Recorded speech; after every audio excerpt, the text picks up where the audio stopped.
గౌరవ జగన్మోహన్ రెడ్డి గారు ఇచ్చిన ఈ సువర్ణావకాశాన్ని మరి నేను అందిపుచ్చుకొని ఖచ్చితంగా వైఎస్ఆర్సీపీ జెండా కర్నూలులో ఎగురవేసి మరి ఇక్కడ గెలవడానికి నేను ముందుకెళ్తున్నానని చెప్పేసి అందరికీ తెలియజేసుకుంటూ ఆయన చేపట్టిన సంక్షేమ పథకాల పట్ల ఆకర్షితున్న నేను వైఎస్ఆర్సీపీ పార్టీలో జాయిన్ జరిగింది.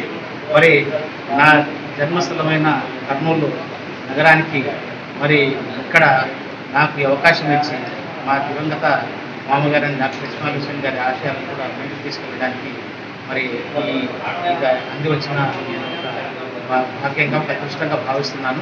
మరి కర్నూలు నగర ప్రజలందరూ కూడా నాకు పూర్తి సహకారం అందించాలని, వారి సహకారంతో ఒక నగరాభివృద్ధిని చేసుకోవడానికి ఒక అవకాశం ఇవ్వాలని అందరికీ తెలియజేసుకుంటూ మరొకసారి జగనన్న గారికి 175 స్థానాల్లో అత్యధికంగా మనకు ఎస్సీ, ఎస్టీ, బీసీ, మైనారిటీకి ప్రాధాన్యత ఇస్తూ సామాజిక న్యాయం అంటే ఇలా ఉండాలి అని చెప్పి మనకు జగనన్న గారు మరి చూపించడం జరిగింది. అలాగే చాలామంది అభ్యర్థుల్లో మనకు ఎంతోమంది విద్యార్థులు అందరు కూడా మనకు ఈరోజు మన శాసనసభ కంటెస్ట్ చేస్తున్నారు, అలాగే లోక్సభ కూడా కంటెస్ట్ చేస్తున్నారు.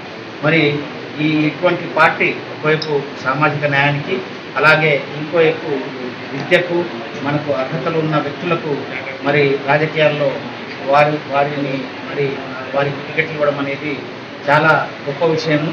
మరొకసారి మరి జగనన్న గారికి ధన్యవాదాలు తెలుపుకుంటూ జై జగన్.